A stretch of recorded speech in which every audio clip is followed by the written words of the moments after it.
What's up, everybody? Weston here with the Hidden Gibbon, back with another Daily Deck Tech video, and we are back with another viewer request. We have quite a few viewer requests coming in through the next few days. I've put a kind of little roadmap and schedule up on the comments social area. Community Hub, that's what it's called. And if you want to see your commander made into a deck tech, drop in the comments down below here. You can put things like budget, theme, cards to include or exclude. You can also, there's a Google form that you can fill out in the description for this video. But yeah, without further ado, let's get straight into it, shall we? So we have Toph, Earthbending Master, who is one of my favorite cards from the Avatar set. Toph is a badass, and I actually have her in a commander deck right next to me here. So let's get into this. So who is Toph? She is an Earthbender, and in Magic card form, in this one in particular, she's a 2/4 for 3 generic, 1 green. She has Landfall, ability of whenever a land you control enters, you get an experience counter. Experience counters are very strong because outside of things like Solemnity, there's no way to really prevent them or stop them. And you know, they're really good and they stick around forever. They're player counters. And then whenever you attack, Earthbend X, where X is the number of experience counters you have. So you're going to make big lands today. And we also have some pretty good combos in here. We're just, and we'll get right into it. So I'm going to start out with our combo pieces. So here's our combo. We have Forest. Look at that. Forest is a combo piece. Can you imagine it? But we have our Forest here. This also works with any land that enters untapped and adds green. This is important. So what you do is we Earthbend. You Earthbend any one of these lands, right? So say you Earthbend this Forest, and then you bestow Springheart Nantuko, which is a 1/1 for 2 with bestow of 1 generic and 1 green. The enchanted creature gets +1/+1. That's not what we care about today. We care about the landfall ability. When a land enters under your control, you may pay 1 generic and a green. If Springheart Nantuko is attached to a creature you control, if you do, create a token that's a copy of that creature. If you didn't create a token this way, create a 1/1 green insect creature. So you have it on the animated land, on the Earthbent land. So it's, say it's a 1/1. And then you have to have either Lotus Cobra, Tireless Provisioner, Nissa Resurgent Animist, or Nissa Who Shakes the World. One of these 4 cards in play as well. Then all you have to do is play another Forest. So you play your second Forest, and that triggers Springheart Nantuko's ability. You get to order your stack. So say we have Lotus Cobra in play. We're going to add a green mana to our mana pool, and we have that Forest that we tapped, or that we played, right? What we then do is we pay using that Forest that we just entered, put onto the battlefield, and the green mana from Lotus Cobra to use Springheart Nantuko's triggered ability to create a copy of the Forest that we enchanted. Now, this Forest that comes into play will not be a creature. It will be a regular Forest, and it comes into play untapped, which then triggers Landfall, which then causes you to activate your Lotus Cobra, adding a green, and then you use that new land and that to generate another pay for the activation trigger of Springheart Nantuko. You can do this as many times as you want. You have to choose a number. You can't just say infinite. You have to choose a number, whether it's 1, 7, 10, 18 trillion, 42 quadrillion, or a pentillion. You've got to have that out there, and that will generate you that many lands. And if you so happen to have Toph out there, it will generate for you that many experience counters. Now, with that many lands, you can essentially do whatever you want. With that many experience counters, whenever you attack Earthbend X, that ensures that any land that you animate is a one-shot kill on anyone. This turns you into a very terrifying threat. If you happen to have 2 of these out here too, by the way, this can get you a billion food tokens or treasure tokens to bank up. It's overall just a very strong combo. I've done it quite a few times against my friends and a couple times on Arena, and it's very good. So there's our combo. I wanted to go over that first so that way I wouldn't have to jump around. Now, For our untagged artifacts, because I was too lazy to just order these by type, we have Lightning Greaves and Swiftfoot Boots. These have to protect our Toph. She's a 4-drop, right? And she doesn't do anything on her own, and she's only a 2/4, so we have to protect her. And so having Swiftfoot Boots and Lightning Greaves fills that niche. And then we have Staff of Titania. Whenever the equipped creature deals or gets +X, where X is the number of force you control, and whenever the equipped creature attacks, create a 1/1 green force stride creature or land creature token. This will activate the landfall trigger on Toph and any other landfall triggers you have as well. Put it on one of your Earthbend lands. For our creatures, we are running 16. We are running Avatar Kyoshi. She has hexproof during your turn. Avatar Kyoshi also has, at the beginning of combat on your turn, you Earthbend 8, then untap that land. So you can pay for mana with the land, and then you Earthbend 8, and then you swing in addition to your other Earthbend trigger off of Toph that you can get some very big lands very quickly. And although she is an 8-drop, we are in mono green, so we do have a significant amount of ramp. We got Badger Mole in here, not the cub, but Badger Mole. When this creature enters, Earthbend 2, creatures you control with +1/+1 counters have trample. So this will make sure that if you do that, let's say infinite land trick up top, that your giant creature doesn't just trip over someone's token, right? We have Boomy, Eclectic Earthbender, a 4/4 for 5. When it enters, you Earthbend 1. And when he attacks, you put 2/1/1 counters on each land creature you control. Earth Kingdom General, when he enters, Earthbend 2, and whenever you put one or more 1/1 counters on a creature, you may gain that much life. Do this only once each turn. This card's actually pretty strong, and in my Toph deck in paper and my one on Arena has helped stabilize me quite a bit. Evolution Sage, when a land enters, you get to proliferate under your control, because it is landfall. We have Haru, Hidden Talent. Whenever another ally you control enters, Earthbend 1. We have a few allies in here, right? We do have Llanowar Elves for a little bit of dorkage. Oracle Moldiah lets you look at the top. You may play an additional land each turn, but you play with the top card of your library field, and you play lands from the top. It synergizes really well with Azusa Lost But Seeking. You may play 2 additional lands on each of your turns. We got Steve in here. You sack Steve to find the land. Scoot Swarm. This also can be incredibly powerful with that combo that I was telling you about earlier. You can generate like just billions upon billions upon billions, integer levels of Scoot Swarms. We have Springbloom Druid. When it enters, you can sacrifice a land. If you do, search for 2 basics and put them onto the battlefield tapped, and search. It's like a tapped Harrow effect on a blocker. Studious First Year, enters prepared. You can ramp it growth for it. Sylvan Safekeeping, sack a land, target creature you control gains Shroud until end of turn. Fun fact, for those of you who don't know, with Earthbend, if you sacrifice that land, it comes back tapped. So just sacrificing an Earthbend land to, say, protect your Toph or your Avatar Kyoshi, very good idea. Tireless Tracker, Landfall, you get to create, or you get to investigate, which make a clue, and then whenever you sack a clue, it gets a 1/1 counter. Toph, the Blind Bandit, when it enters, Earthbend 2, its power is equal to the number of 1/1 counters on lands you control. I did not put Badger Mole Cub in here, nor did I put Earthbending Student in here. Earthbending Student almost made the cut, but I put Haru in instead because Earthbending Student is a jumpstart only card that is like $20 at this point, and Badger Mole Cub is like 40 to 60. So, you know. Next, for our enchantments, we have Beastmaster's Ascension. Whenever a creature you control attacks, you can put a quest counter on it, and then if it has 7 or more quest counters on it, creatures you control get +5/+5. This can be activated in a singular turn if you attack with 7 creatures. So say you have a whole bunch of Scoot Swarms out there, you can attack with all of them, instantly trigger this, and then just murder somebody to death.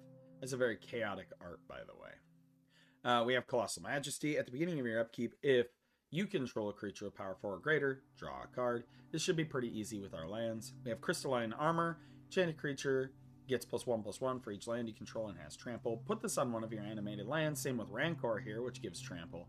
So that way they can get through and don't just trip over tokens. Earthbender Ascension. When it enters Earthbend 2, search your library for a basic land card, put it on the battlefield tapped, then shuffle. And it has Landfall. Whenever a land you control enters, put a quest counter on it. If you do, or when you do, if it has 4 or more quest counters on it, put a 1/1 counter on target creature you control. It gains trample to end of turn. These are all here to make sure that we have essentially overrun effects with our animated lands. Greater Good, you can sack a creature, draw cards equal to its power, and then discard 3 cards. So if you have big lands like the 8 power land off of your Avatar Kyoshi or something like that, sack it, you net 5 cards, and the land comes back anyway. Garruk's Uprising. When it enters the battlefield, if you control a creature power 4 or greater, draw a card. Creatures you control have trample, so there's that overrun ability we need again. And whenever a creature with power 4 or greater enters under your control, draw a card. Seismic Tutelage. Enchanted creature gets +1, or enchant creature. When it enters, put a 1/1 counter on enchanted creature, and whenever the enchanted creature attacks, double the number of 1/1 counters on it. So this can make your lands even bigger. We have ourselves Solid Ground. When it enters Earthbend 3, if 1 or more 1/1 counters would be put on a permanent you control, that many +1 is put on instead. We have Unnatural Growth. At the beginning of combat, double the power and toughness of each creature you control until end of turn. This actually synergizes very well with the Greater Good. So say you double something to like 16, you can net 13 cards by sacrificing it. And then we have the Legend of Kyoshi. Draw cards equal to the greatest power among creatures you control. That's Chapter 1. Chapter 2 is Earthbend X, where X is the number of cards in your hand. That land becomes an island in addition to its other types, which is really strange but good. But if you've watched the show, you know why. And then exile this saga, return it to the battlefield transformed under your control, which is Avatar Kyoshi. Lands you control have trample and hexproof, and you can add X mana of any one color, where X is the greatest power among creatures you control. And it's a 5/4 body, so nothing to bulk at either. We have our instants. We have Beast Within for tiny amount of removal. We do have Cycle of Renewal, Haro, Roiling Regrowth, Entish Restoration for ramp. For protection, we have ourselves Snakeskin Veil and Tamiyo Safekeeping, which give hexproof until end of turn, and Tamiyo Safekeeping also gives Indestructible. We have Fog in here in case somebody tries to swing through, and we have Return of the Wildspeaker, which is you can draw cards equal to the greatest power among non-human creatures you control, or non-human creatures you control get +3/+3 until end of turn. And then for our sorceries, we have more ramp in the forms of Flare of Cultivation, Kodama's Reach, Nature's Lore, Rampant Growth, and Traverse the Outlands, and Sky's Shroud Claim. Traverse the Outlands is for 5. Here, I'll zoom up there. There we go. Lets you search your library for X basic land cards, where X is the greatest power among creatures you control. Put them onto the battlefield, then shuffle. We also have Planar Engineering, which is for 4. Sacrifice 2 lands, search for 4 basics, put them on the battlefield tapped. We have Rishkar's Expertise in here. Draw cards equal to the greatest power among creatures you control. You may cast spells with mana value 5 or less from your hand without paying its mana cost. And then we also have Rockalanche. Earthbend X, where X is the number of force you control, and you can flash back at 4/6. And then, yeah, there we go. I didn't run anything in terms of non-basics. You could throw Ba Sing Se in here if you want. There's other utility lands, but we were already at $376, so I did not want to shoot it even higher. And it synergizes really well off basics.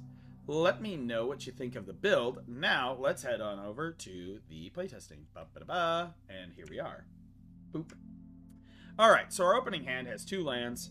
We do have a Springheart Nantuko. We have a Studious First Year. This seems like a pretty decent hand. Let's draw for our turn. We're going to drop a Forest, and we're going to drop our Studious First Year. Seems pretty simple. We can go like this.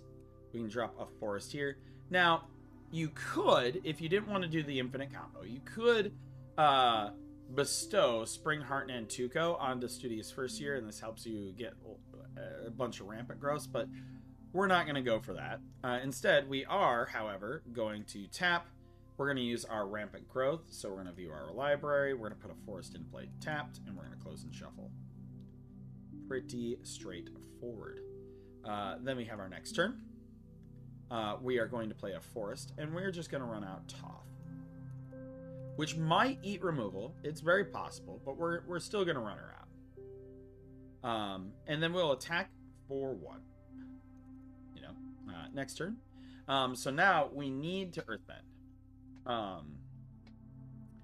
But what we're going to do this turn is we are going to play a land. So we get a counter. 1 experience counter there. And then we are actually going to run out the Earth Kingdom General. And we are going to Earthbend this forest here.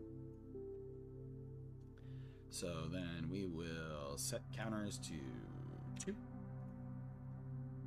There we are. And whenever you put 1 or more counters, so we gain 2 life. Pretty simple, straightforward. Move to our next turn. So we do have an Earthbend land. We can do a whole bunch of different things here. We can bestow, which I actually might do that already. So we will bestow here. We're then going to play our land, which triggers Toph, so we get another counter. And it triggers Springheart Nantuko, and I am actually just going to do that now, which then, let's see here, add token, copy. So this is going to be our untapped forest, which then triggers Toph. Even without having the infinite mana, this is pretty strong. Like that. And then what we're going to do is we're going to tap those 2, and we are going to create another forest. So we don't have enough mana to keep going beyond that, but that does give us another experience counter. And it will also give us an insect token. So not too bad, right? Now, we can go to attack. We can say if somebody doesn't have, if somebody has something that can kill this when it gets ticked up to 6, then we want to just attack with our student first here, which then we're going to set our counters to 6 on here. It's a big old creature, but pretty good overall. Next turn, like this, we have so much stuff that we can do. We are going to play the Scoot Swarm because we have 6 lands in play. We're going to do this. This creates a copy of Scoot. And then, you know, we'll pay our 2 to make a copy of this, which makes another land, which makes copies of Scoot, which then this. You see what I'm doing here. It's very degenerate. And then you can just start swinging through with lands, etc. We'll do one more starting hand, and we'll see what we get. We have 3 lands. We have a bunch of ramp. We'll draw for our turn. Not the fastest threatening hand in the world. We can do this and roll out our Studious First Year. Go like this. We will play this land. We are going to Rampant Growth, view library, forest, close and shuffle, just like that. And then we are going to sack our Studious First Year for Flare of Cultivation. View our library. We'll get 1 forest to hand, 1 forest to that. Close. This is tapped. And so, all right, this is what, turn 3? Yeah, turn 3, and we have 5 lands. Next turn, we draw for turn. I'm going to roll out Toph. May as well. And we get that. We have 2 lands. We have an experience counter. Next turn, we can roll out Swiftfoot Boots. Equip. We'll roll out a land. And we will roll out Solid Ground. So we have 2 experience counters. And then Solid Ground, it Earthbends 3. If 1 or more 1/1 counters would be put on a permanent you control, that many +1 are put on instead. So we can say attack with our Toph. This will go ahead and put, this Earthbends 3, which will put it at 4 counters, actually. And then if we attack, we get an additional 3 counters because of the Solid Ground. So we have a 7/7 land. All right, our next turn, we're going to play a land. Pretty simple, pretty straightforward. Get ourselves a experience counter. I am going to roll out Nissa, who shakes the world. Set counters. We're gonna set loyalty counters 5. So these tap for double. We have a creature that is over power 4. So what we're going to do is we're going to do this, tap for 4. We're going to play Entish Restoration. We are going to sacrifice this forest here. We're going to view our library. 1, 2, 3. Close and shuffle. This gives us 3 landfall triggers, which gives us 3 more experience, like that. I am then going to add a loyalty counter to +1 this, which is put a 1/1 counter on up to 1 target creature, non-creature land you control. Untap it, becomes a 0/0 elemental. You get to put 3 counters on it, which it will get 4 counters for this because of the solid ground. And then we're going to attack with this land, and in this land, which I believe it gets vigilance until end of turn. Yes, vigilance, which then I will Earthbend this one to give it another 7 counters, so it'll be at 11. Yeah, that's how we're doing this. But there you go. Let me know what you think in the comments down below. I really love Toph. She's simple, she's straightforward, she's a Timmy commander. As always, I'm Weston with the Hidden Gibbon. Once again, if you want to see your commander made into a deck tech, drop it in the comments down below. If you like what I'm doing on the Hidden Gibbon, feel free to subscribe, but only if you feel I'm doing a good job. If you have any ideas or things you want to hear about, drop those in the comments down below. I don't do scripts, but I do speak from the heart, and I love magic, so I hope you all have a wonderful day.